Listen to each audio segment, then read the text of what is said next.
Selamat pagi pemirsa, saya Siti Isneni Nur akan menemani Anda dengan beragam informasi terkini di antaranya. Korban pemerasan polisi datangi Propam Polda Sumut. KPU Labuan Batu gelar pleno rekapitulasi hasil Pilkada 2020. Bupati lantik pengurus cabang PGRI Batubara. Selain cuplikan berita tadi, kami juga akan menghadirkan beragam informasi lainnya. Pemirsa, kita jelang Sumut hari ini pagi selengkapnya.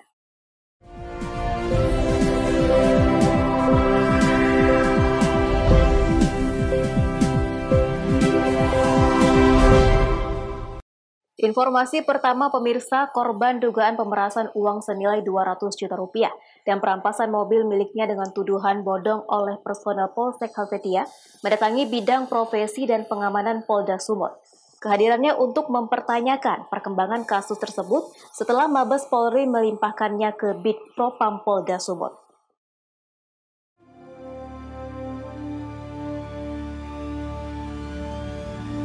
Jeffrey Suprayudi bersama pengacaranya menyambangi Propam Polda Sumatera Utara untuk menanyakan perkembangan kasus tersebut setelah Mabes Polri melimpahkannya ke Bid Propam Polda Sumut.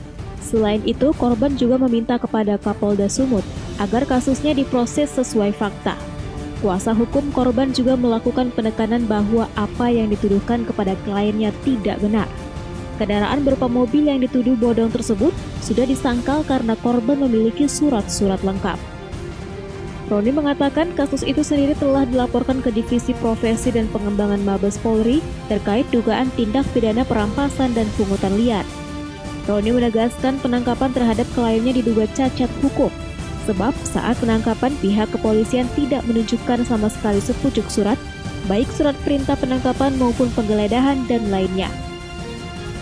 Bahkan nomor laporan polisi dalam berita acara pemeriksaan yang dikeluarkan pihak kepolisian Polsek Helvetia tidak terregister alias bodong. Propam Polda ini, Bang? Pada hari ini kami menindaklanjuti dari Mabes Polri terkait pengaduan di Propam Polda Sumut yang dilimpahkan, bahwa hingga detik ini Propam Polda Sumut belum menindak tegas oknum Polsek Helvetia atas dugaan pemerasan mobil Pajero Sport juga.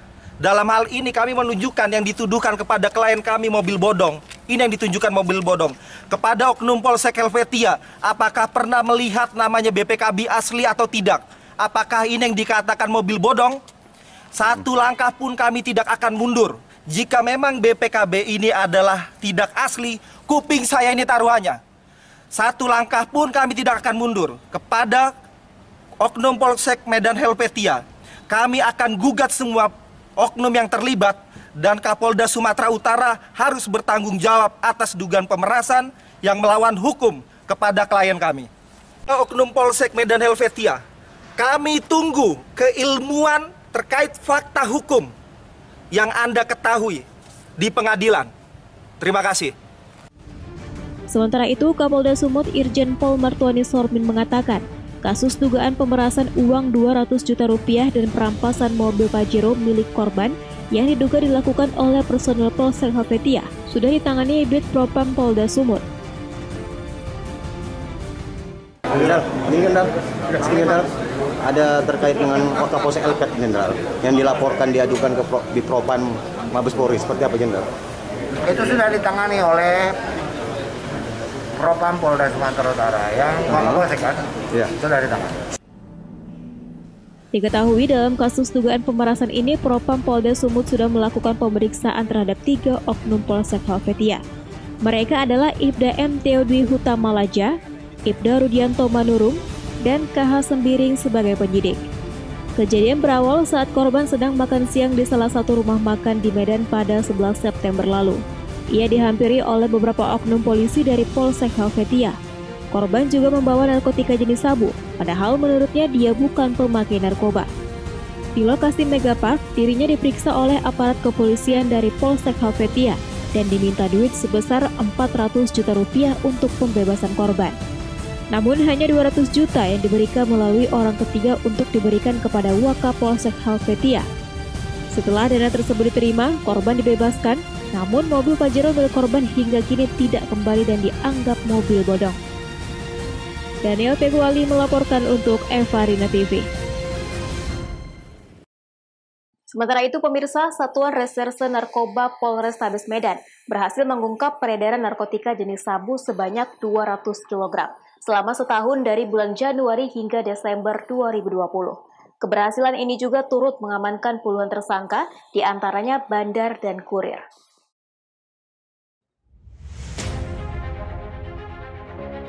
Maraknya peredaran narkotika di Sumatera Utara, khususnya Kota Medan, menjadikan Kota Medan peringkat pertama dalam penyelundupan dan peredaran narkotika baik jenis sabu maupun ganja.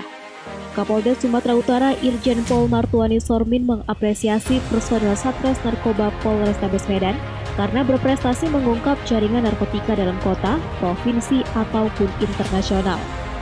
Satres Narkoba Polrestabes Medan berhasil mengungkap dan mengamankan puluhan tersangka dan barang bukti narkotika jenis sabu sebanyak 200 kg dari bulan Januari hingga Desember 2020. Sebagian tersangka terpaksa ditembak mati karena melakukan perlawanan saat diringkus petugas kepolisian. Polrestabes Medan sudah melakukan penindakan dengan alat bukti sabu sekitar 250 kg. Jadi kalau seluruhnya yang dilakukan penindakan oleh Polda sudah hampir 700 kg dalam kurun waktu 6 bulan terakhir. Dan ini semua bisa dilakukan oleh Polda Sumatera Utara dengan seluruh jajaran apabila ada rekan-rekan mau memberikan informasi kepada kita. Tanpa informasi dari masyarakat, dari rekan-rekan media, kita juga akan sangat-sangat kesulitan. Silakan. Kalau ada sesuatu yang mencurigakan, yang berkaitan dengan tindak pidana narkotika, maka tolong diinformasikan ke kita dalam rangka edukasi masyarakat dan untuk melindungi anak-anak kita. Kalau saudara diam, ada informasi yang saudara dapat dan saudara diam bahkan berkolaborasi, maka saya yakin anak-anak kita besok akan menjadi korban dari penyalahgunaan narkotika. Sekian dan terima kasih. Mungkin kita Martuani mengimbau warga Sumatera Utara untuk memberikan informasi penyalahgunaan narkotika di lingkungannya. Sebelumnya, 30 kg narkotika jenis sabu pada awal Desember berhasil diamankan dari kota Palembang. Wahyu Pratama melaporkan untuk Evarina TV. Informasi lainnya, pemirsa, ratusan warga Desa Tadukan Raga, Kecamatan STM Hilir, Kabupaten Deli Serdang, Sumatera Utara, melakukan aksi unjuk rasa ke kantor Bupati dan kantor DPRD Deli Serdang. Mereka meminta agar pembangunan TPA sampah dihentikan dan dipindahkan. Ratusan warga Desa Tadukan Raga, Kecamatan STM Hilir, Kabupaten Deli Serdang, melakukan orasi di depan pintu gerbang kantor Bupati dengan membentangkan spanduk serta poster bertuliskan penolakan atas berdirinya tempat pembuangan akhir sampah yang berjarak lebih kurang 160 meter dari pemukiman. Koordinator aksi Hawari Hasibuan dalam orasinya menyebutkan, warga perubahan meminta agar lokasi TPA dipindah karena akan berdampak buruk kepada warga sekitar perumahan. Selain itu, TPA tidak memiliki zona penyangga dan dapat dipastikan akan membahayakan kesehatan serta keselamatan warga sekitar.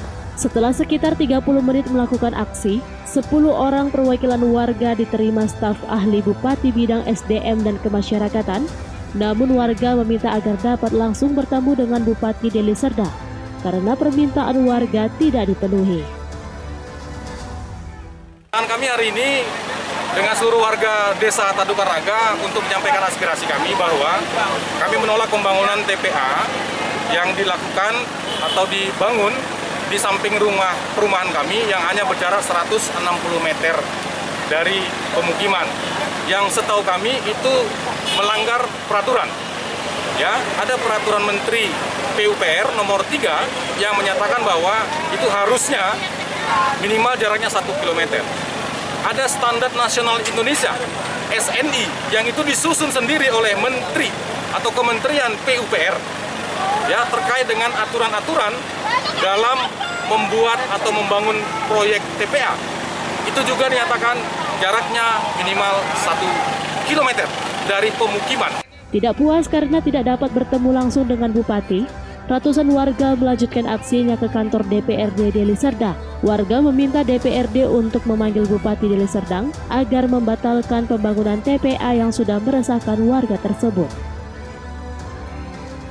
Secara pribadinya kita prihatinlah melihat apa kira-kira keluhan mereka, tetapi kan saya juga tidak bisa untuk memutuskan itu. Jadi langkah-langkah yang saya buat ya untuk secepatnya lah lewat pimpinan untuk mengadakan RDP terkait dengan dinas-dinas yang menyangkut untuk segala bangunan itu.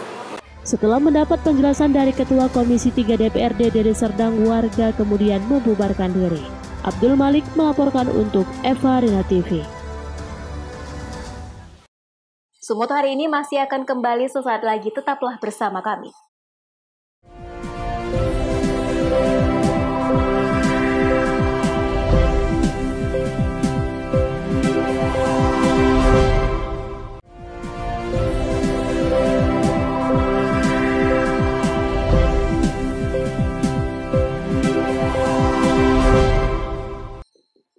Terima kasih Anda masih bersama kami.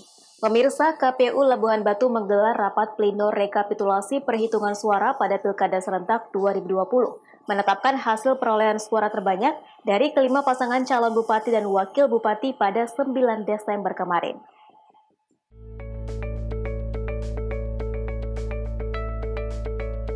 Mendapat pengawalan ketat personil kepolisian, rekapitulasi penghitungan hasil perolehan suara hanya diikuti oleh Komisioner KPU, Bawaslu dan para saksi dari kelima pasangan calon bupati dan wakil bupati di Aula Kantor KPU Jalan WR Supratman Rantau Prapat, Labuhan Batu, Sumatera Utara.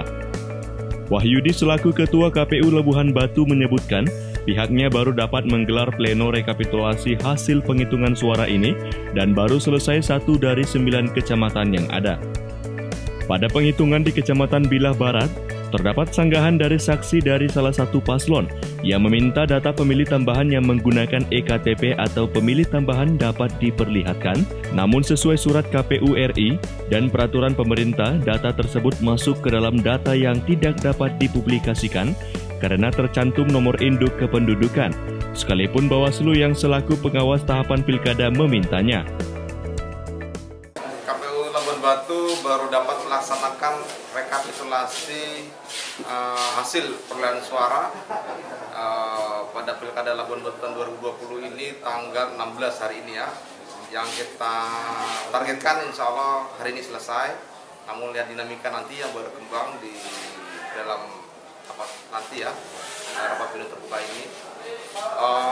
Memang tadi dimulai pada pukul 10 pagi dan ini 2 jam baru menyelesaikan 1 kecamatan. Ada beberapa sanggahan dari saksi pasangan calon terkait dengan permintaannya data daftar pemilih tambahan, yaitu pemilih yang menggunakan KTP elektronik. Jadi bahwa kami jelaskan proses pemungutan suara sudah sangat terbuka dan transparan dilakukan di TPS. Di sana ada saksi, ada pengawas TPS, ada petugas KPPS yang memeriksa tangan, sidik jarinya apakah ada kena tinta atau tidak, semua sudah kita pastikan semua itu ada. Dan prosesnya semua lancar, tidak ada kendala.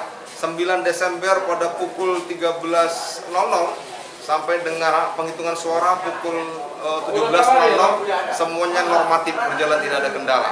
Artinya tidak ada persoalan apapun yang terjadi di TPS pada tanggal 9 Desember itu. Wahyudi pun menambahkan, pihaknya melalui petugas KPPS telah terbuka dan transparan dalam pemungutan dan penghitungan suara di tingkat TPS pada 9 Desember 2020 lalu. Ucok Sitorus melaporkan untuk Eva Rina TV.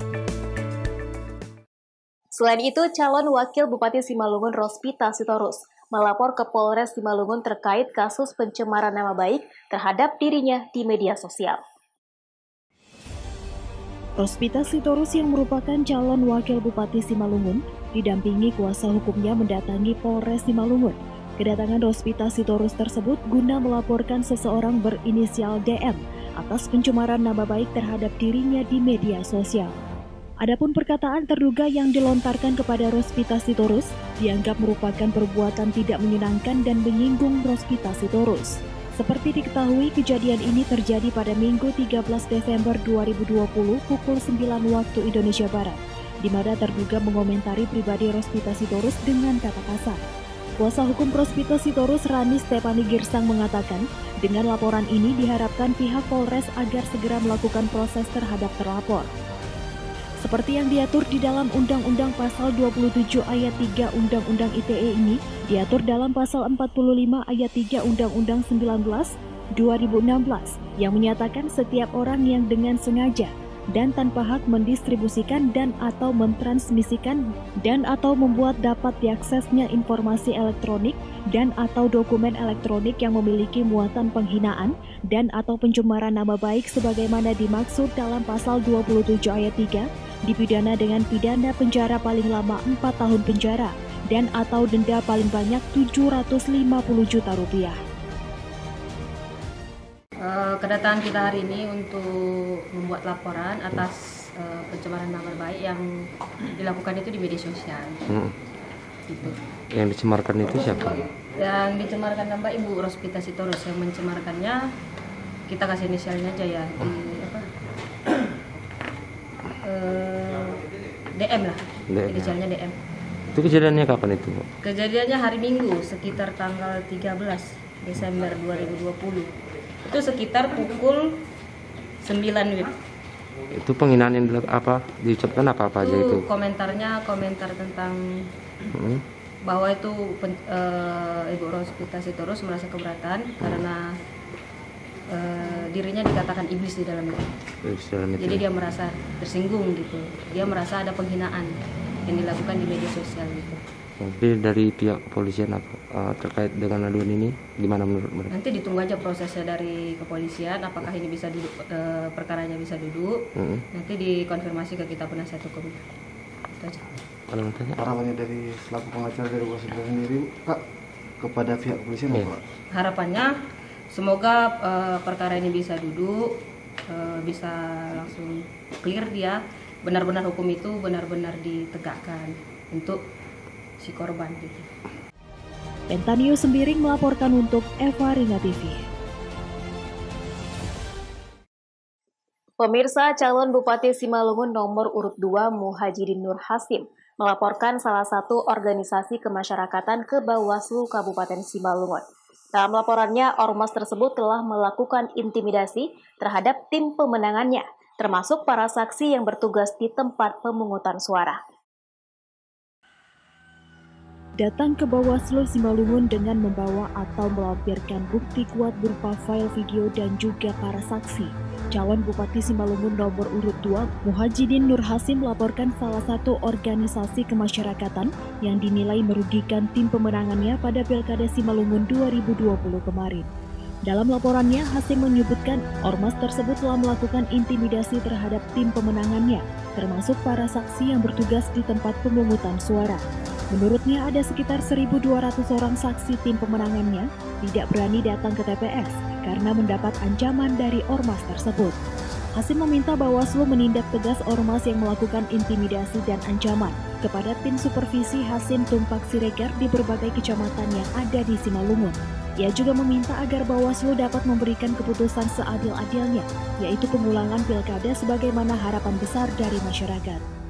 Saya Muhajidin Nur Hasim datang ke Bawaslu Kabupaten Simalungun melaporkan kejadian terjadinya intimidasi pada tanggal 6 sampai dengan tanggal 9 Desember 2020 yang terjadi di berbagai kecamatan di Kabupaten Simalungun, di berbagai nagori, yang terdapat kurang lebih akibat dari intimidasi itu adalah 1.200-an sekian saksi dari Hasim TPS tidak berani datang ke TPS dikarenakan adanya ancaman dan intimidasi dari oknum organisasi masyarakat, yaitu Ormas Pemuda Pancasila yang sudah jelas-jelas mendeklarasikan dirinya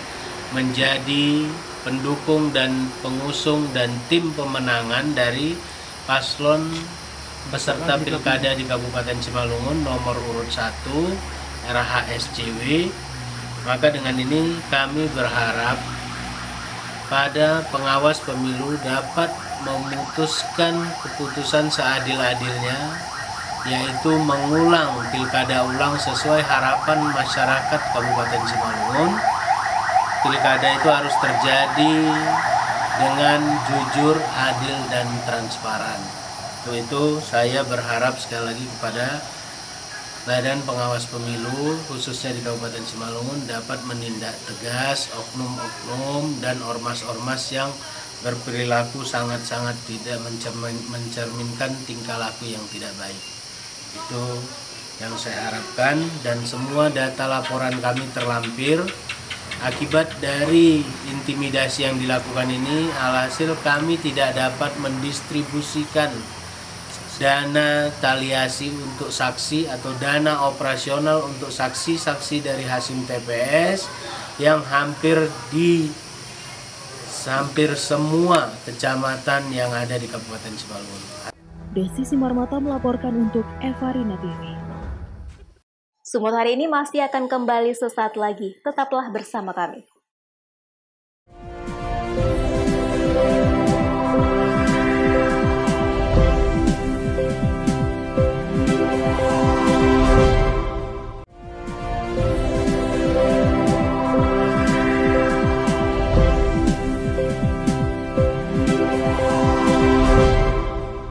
Terima kasih Anda masih bersama kami. Pemirsa, Bupati Batubara melantik pengurus cabang PGRI se-Kabupaten Batubara dan memberi penghargaan kepada guru Purna Bakti di tahun 2020.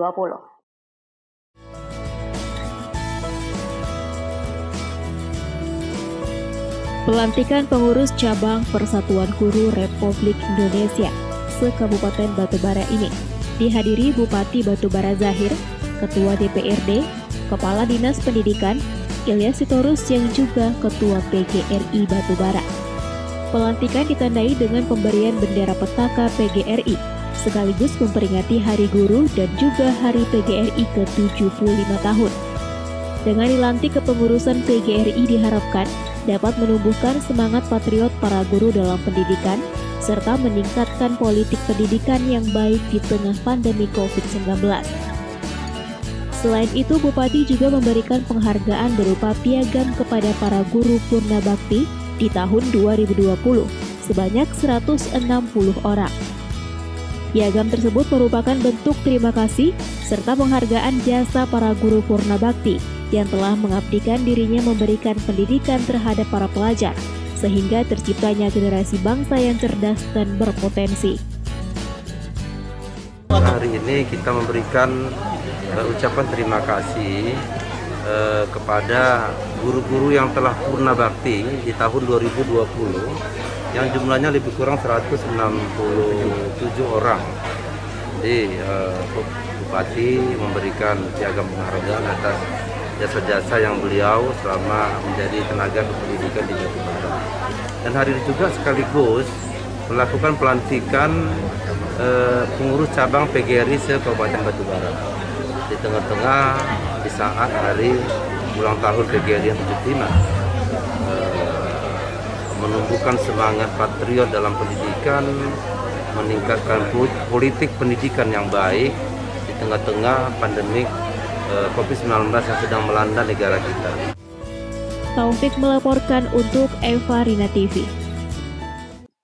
Informasi berikutnya pemirsa, pemerintah Kabupaten Batang, Jawa Tengah terus mempromosikan objek wisata unggulan. Menjelang akhir tahun 2020, Pemkab Batang mempromosikan paket wisata penjelajahan alam dengan menggunakan kendaraan jeep. Paket wisata ini untuk melihat keindahan alam sekaligus merasakan rute perjalanan terbaik menuju dataran tinggi Dieng.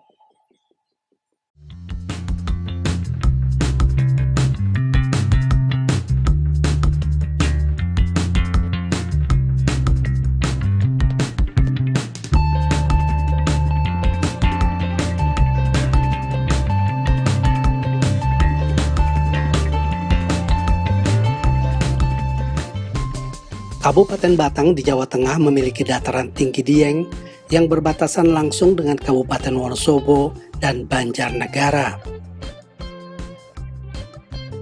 pemerintah daerah melakukan beragam cara dalam mempromosikan pesona alam di lingkungan dataran tinggi Dieng. Salah satunya dengan paket wisata Fun Off-Road. Paket wisata ini mengajak wisatawan untuk menjelajah keunikan alam Dieng dengan menggunakan mobil jeep.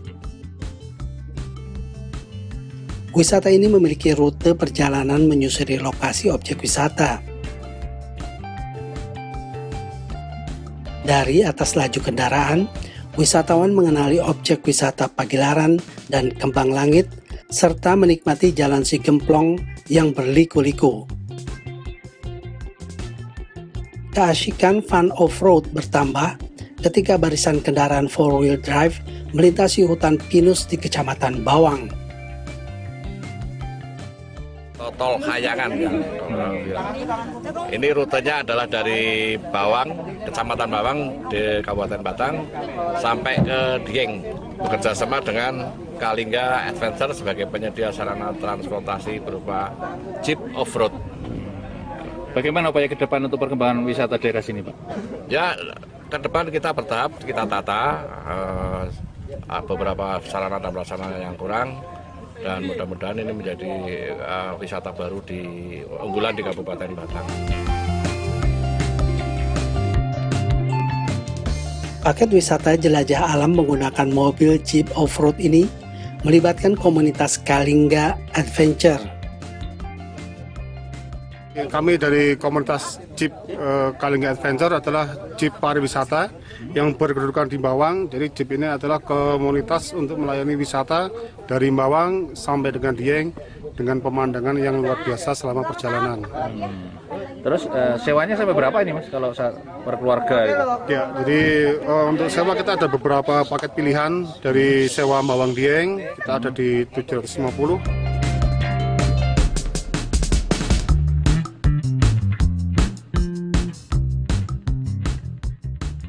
Paket wisata Fun Off-Road juga menawarkan rute jelajah lainnya yang melintasi sungai. Ragam paket wisata off-road ini bertujuan memenuhi keinginan wisatawan untuk mengeksplorasi keindahan alam di Kabupaten Batang. Dari Batang, Jawa Tengah, Yusuf Fatoni, Kantor Berita Antara, mewartakan.